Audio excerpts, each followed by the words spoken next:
So now, just imagine that according to the Medium, only 33% of startups make it to the 10-year mark of their lifespan. And why does it happen? And how can you make sure that your idea won't join this 33% of club? We have invited Elina Valeeva to answer these questions, and Elina created a personal AI assistant, Meditivity, founded Brainfest, an entertainment company with subsidiaries in 14 cities. And she has 9 years of experience as a business consultant and has failed a startup behind her. So she's just the right person to tell you about it. And Elina, are you here? Do you hear me?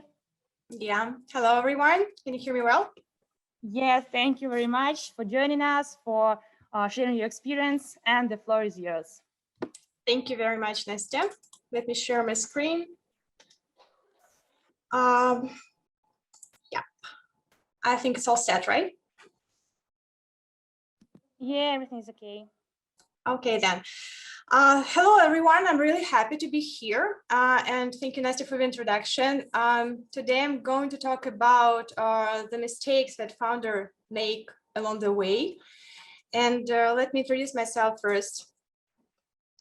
I'm Elina. I'm CEO and founder of Meditivity, and we're building an AI positive behavior change app for people who want to achieve goals and live a more mindful and sustainable life. The idea of this startup came to me in about a year and a half ago. And at the idea stage, we've been selected to the White Tilly Fellowship. It's a Young Transatlantic Innovative Leadership Initiative. Organized by the US government. And during my trip to Seattle under this fellowship, I met a lot of mentors who helped us validate the idea. And also I met Adrian Endelin, a professor from the University of Washington, who validated our idea from a neuroscience perspective and became our advisor in neuroscience.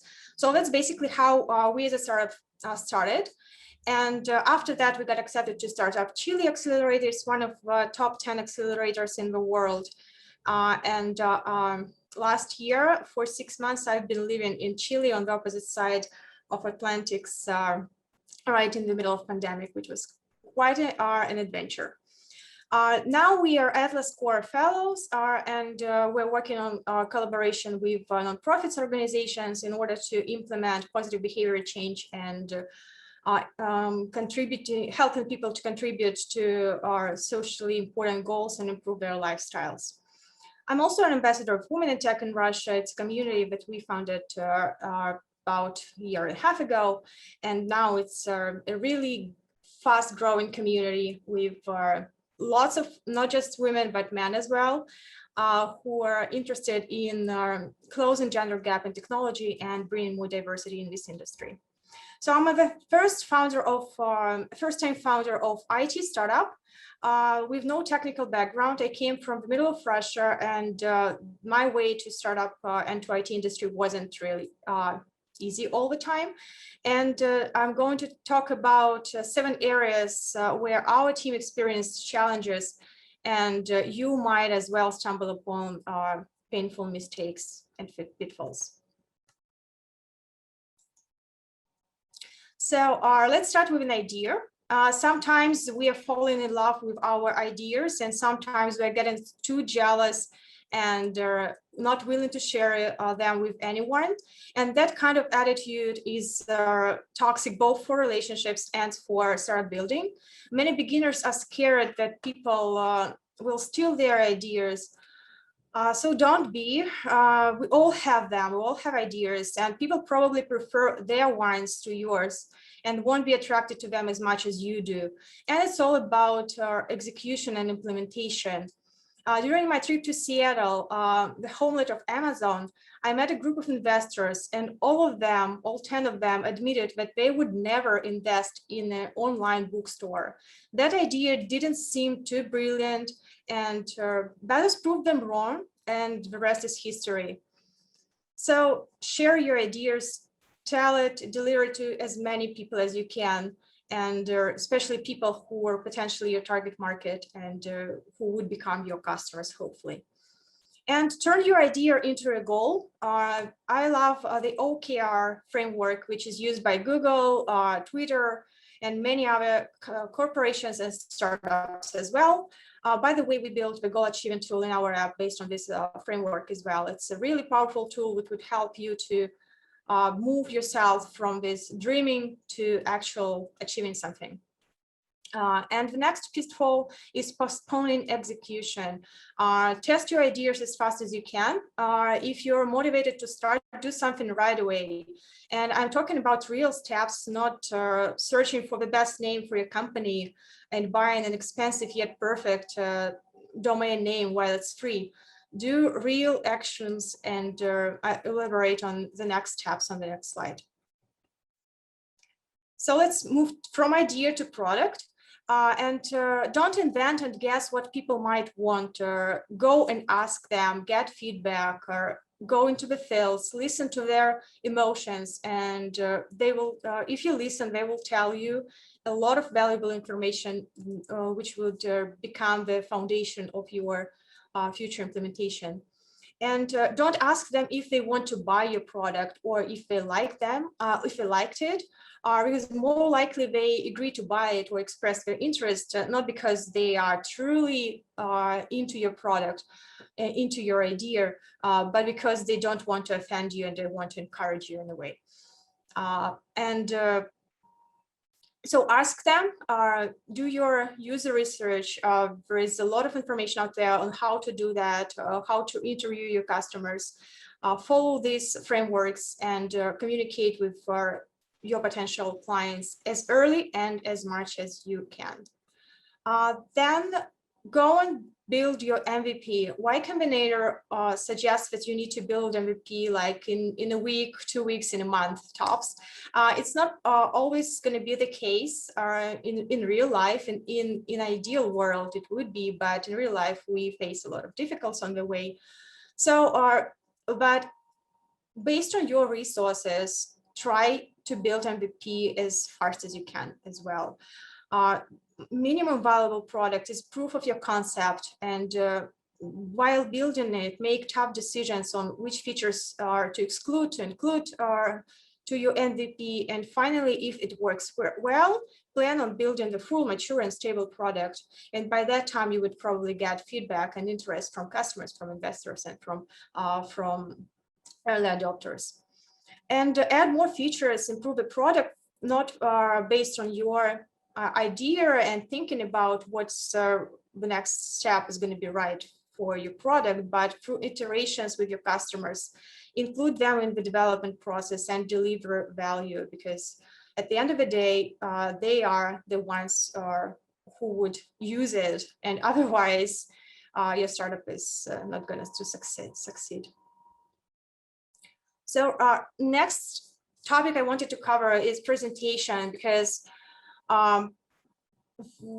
in the US, I think they have a really good and honed presentation skills.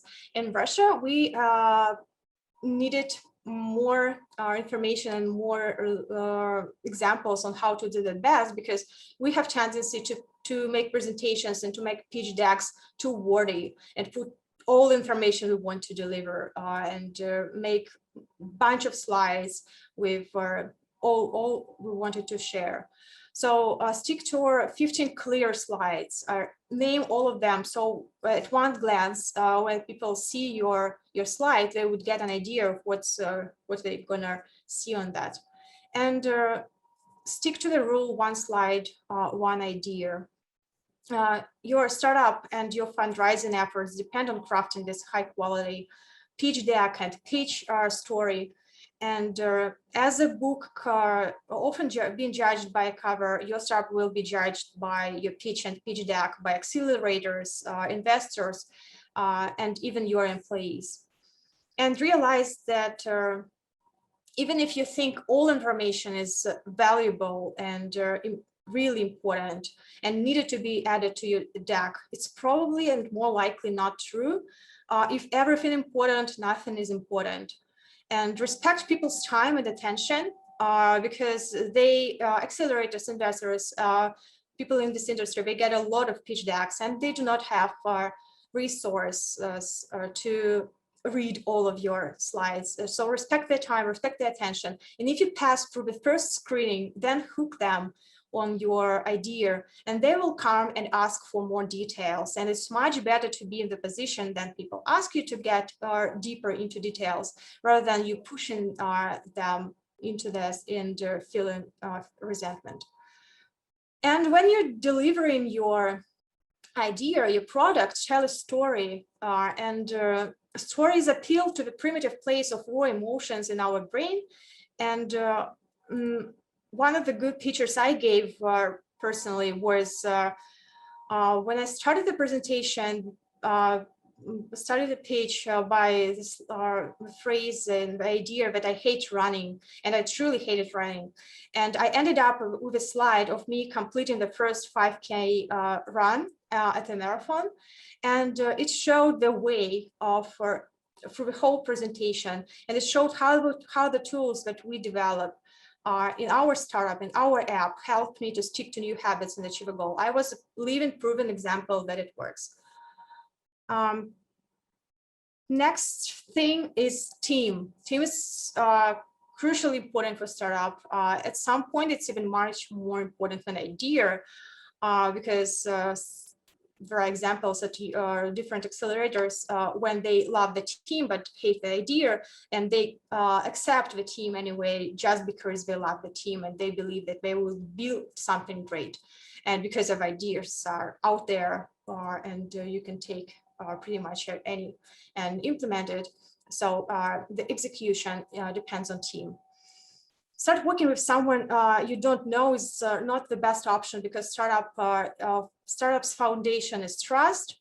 And if you just met recently, you do not know this person, you cannot rely on them. So in many cases, founders are friends, family, or life partners. It's probably also not the best option, but it's the reality, and it can become a problem, but there are ways of how to overcome it. And because the phrase "nothing personal is just business" would probably mean the end of your partnership and friendship, so it's better to at the beginning negotiate all this roadmap of how you're going to cooperate and collaborate during 1, 3, 5 years of your startup. So the best way, and one of the most sensitive topics at the beginning of startup is vesting of founders' share. And it's really good to make a vesting agreement at the beginning. Founder vesting is a process by which you earn your stock over a period of time, depending on your performance and commitment to the startup. The company gets the right to buy the stock if one or more the co-founders leave. It might save you not just the venture, but relationships as well. And many startups I know, they implement vesting 4-year vesting with 1-year cliff for their employees, but they didn't get this initial agreement between each other, between co-founders. And it's a really good tool for you and for your co-founders as well. And also communicate a lot and build transparency or talk to each other. And if you, at the beginning of some problem, it would be much easier to solve it and don't be drained into the whole bunch of misunderstandings and mistrust. The next thing about team is do not neglect diversity. It's not just our overhyped topic, and I'm not talking about that just because I'm a woman in tech ambassador, but hiring only people you like and hiring people like you is probably the best way to waste your money, because you're pretty much going to copy and to clone team members. And if several people in your team are doing the same thing the same way, there is a chance that some of them are not needed. So if you want to build an international, a popular, a high demanded product, be sure that you get more than one narrow perspective on your product and on your market, on the whole startup process. And fire slow is also might be a really crucial mistake, because at the early stage, we have tendency to hire people who do not cost as who cost less on the market, and they might deliver not best performance. And it's much, at the end of the day, it might be really more expensive for you to hire junior level employees rather than senior level, because one person would bring you more value than several people who would just drain your energy, time, and money. So if you see that it's not working, if you see that the performance is bad, don't be afraid to fire people, even if it's painful.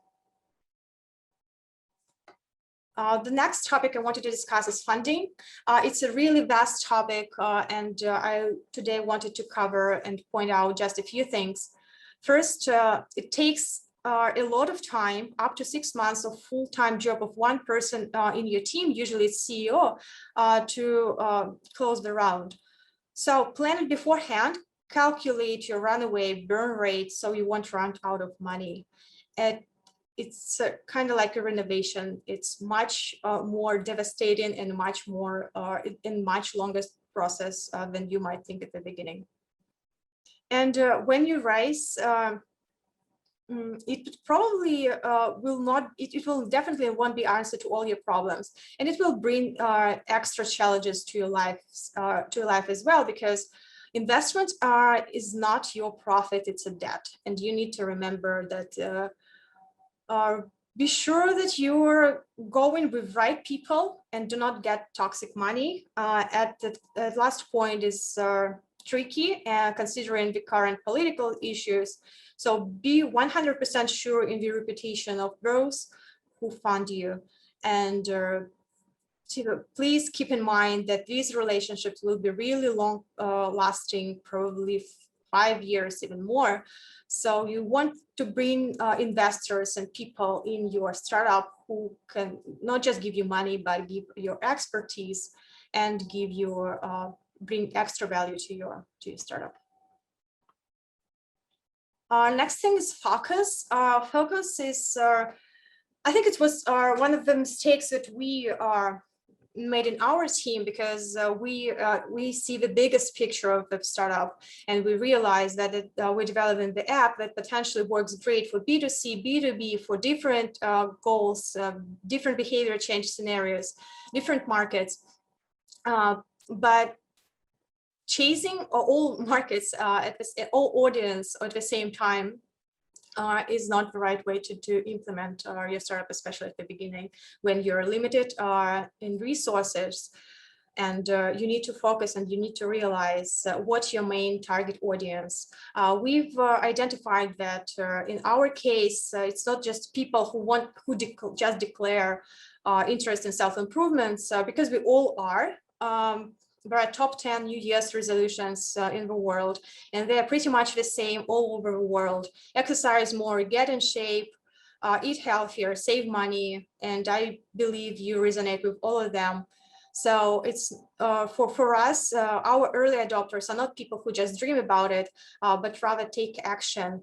And that's how we narrowed our focus and identified our first early adopters, and started collaborating, pilot collaboration with coaches and their clients. This target audience condensed people for really motivating and taking actions on their self-improvement.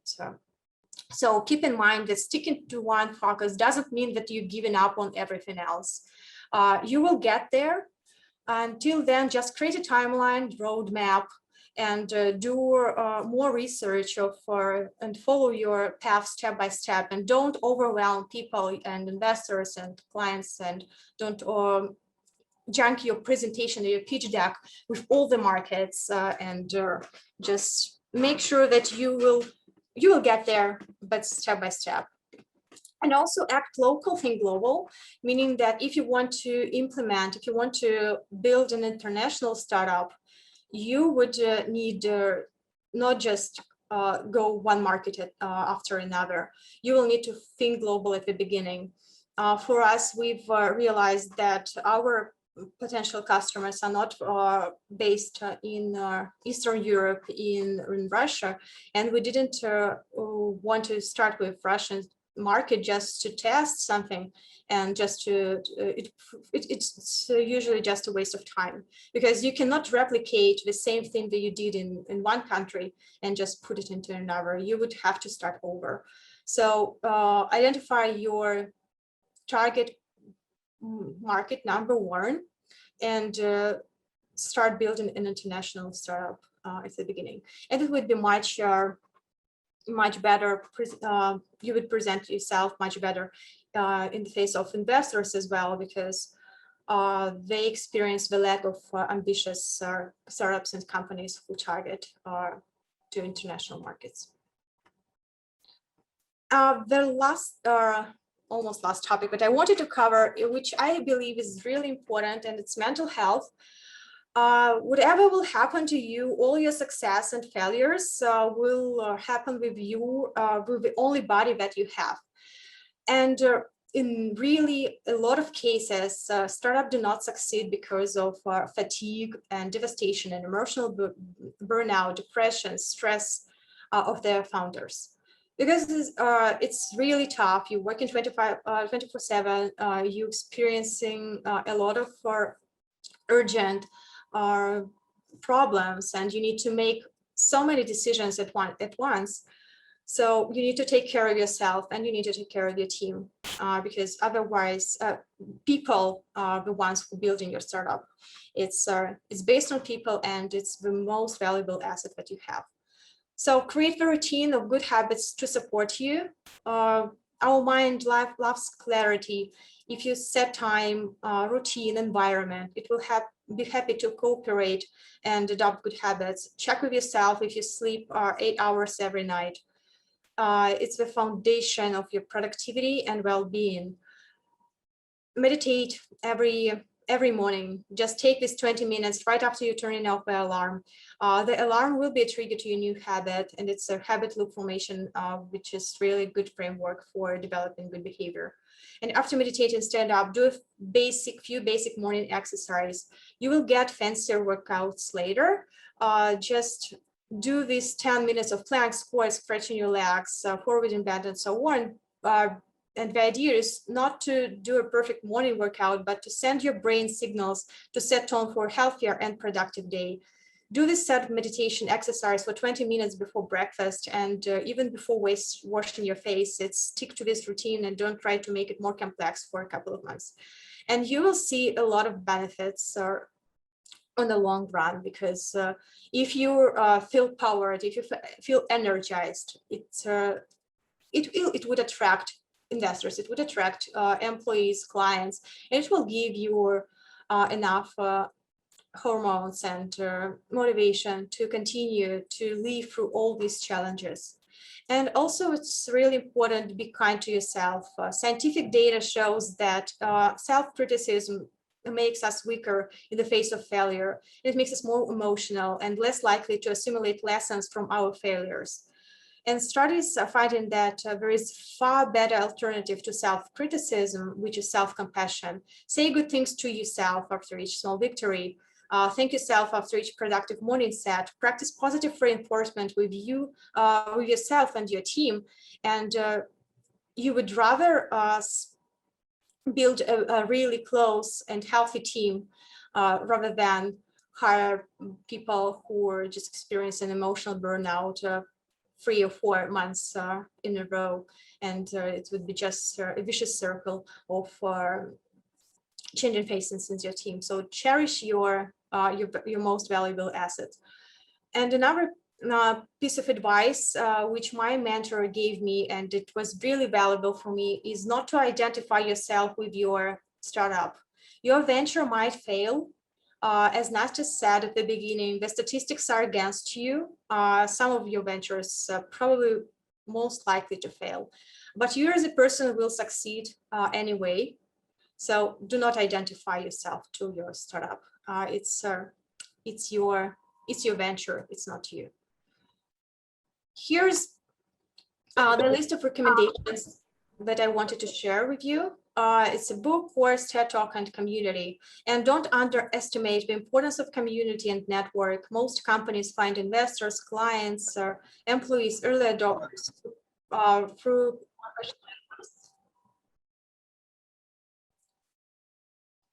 And thank you very much for your attention. That's all I wanted to share in this 20 minutes in 20 minutes talk. And please feel free to reach out to me if you have any questions or comments, if you want Meditivity to help you achieve your goals. Thank you. Thank you, Elina. Thank you for your sharing your experience. It is really fascinating, and thank you that you have found time to share your experience with us today. Dear participants, you have now a chance to ask Elina some questions, and to do this, please write in the chat kind of symbol, a plus and something like that, and we will give you a chance to ask some questions with your voice. We will unmute you and you will have a chance to ask your questions in live. Please do so. What questions do you have? Or even if you don't want to ask with your voice, you can write it in the chat and I will read it and ask Elina your question. We will give participants like 10 seconds. Maybe they're typing something. Sure.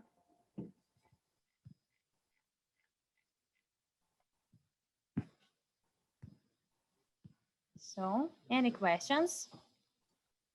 Thank you very much for your feedback, for your comments. Oh, we have a question. What are some of the main problems you have encountered and how did you face them? A few problems that I've covered in the presentation, we've encountered as well.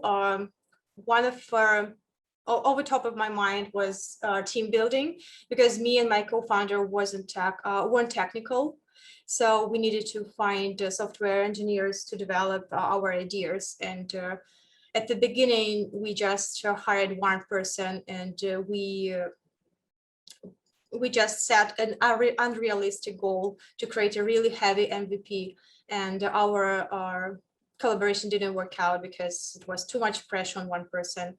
And then we realized that it would be better, it would save us time and at the end of the day money to hire more expensive and more high profile person to start with. Understand. Thank you. And we have another question. Is it a good idea to start your project by your own money? It depends on so many, like how much savings do you have? Do you have a co-founder? Did you have a previous background in business and startups? Have you tried other options? I would recommend to try and go find an accelerator. And there are many out there at the idea stage who would give you a little bit money to test your idea. But in many cases, you would probably can check and test your idea through the user research, rather than spending too much money and to invest too much money into that. Thanks. The third question. You have talked about MVP, and how many people will confirm their hypothesis? It also depends on the startup. When it comes to user research, they usually takes about 40 people, which would give you statistically proven information on your ideas and on your startup. So even if you're a B2C client, 40, 50 at the beginning would be enough. It's in our case, yeah. One more question, or two questions. One of them is, can you recommend some books or materials for participants to read to become more educated in startup sphere? Or maybe some sources where they can find it?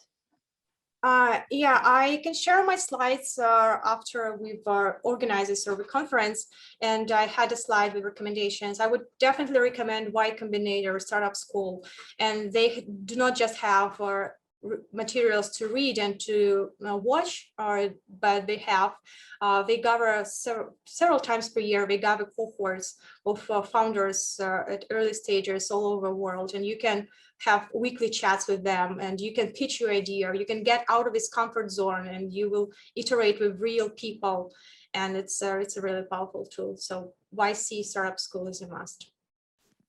Well, Elina, a lot of participants say thank you to you, and they have a lot of questions. One of them, I think that maybe 1 or 2 questions we will have yet, and then guys, you can write them down, and we will send it to Elina personally, and maybe if she will have time, she will answer them, and we will send you a feedback. Okay, 1 or 2 questions more.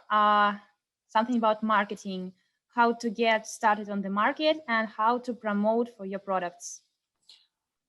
It's also dependent on the products, but at the beginning, you usually don't have a lot of money to spend on your marketing. And if you're, for example, if you're developing an app, make sure that your retention level, that your really important metrics are good enough and strong enough before you invest too much money on target marketing, because you can spend 10K, 20K, just like that.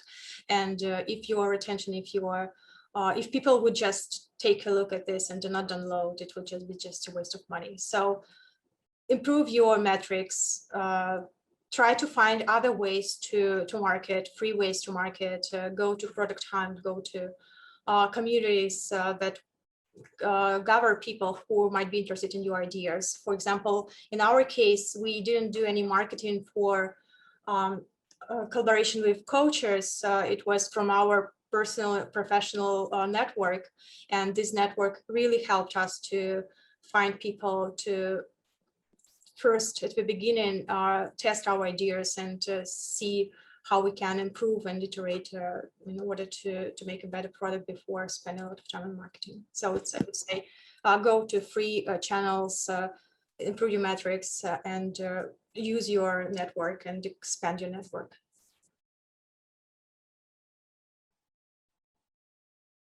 I think Nasty's frozen. It's just me. Thank you. And one question that is somehow connected to the previous one. How did you remain relevant even with other aggressive competitors? Find your identifier, find something that distinguishes you from others.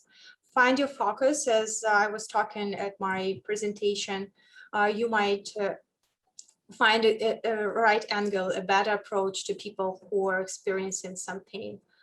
Because if you do not have competitors, it means that these markets probably do not exist. And if the market doesn't exist, it's much worse than having competitors. Elina, thank you. It was really amazing. It was really useful. Thank you for sharing your experience. And guys, thank you for interacting. Thank you for your questions. You are so cute. We will collect all the questions and send it to Elina. Thank you, but we should move on. Thank you once again. Thank you very much.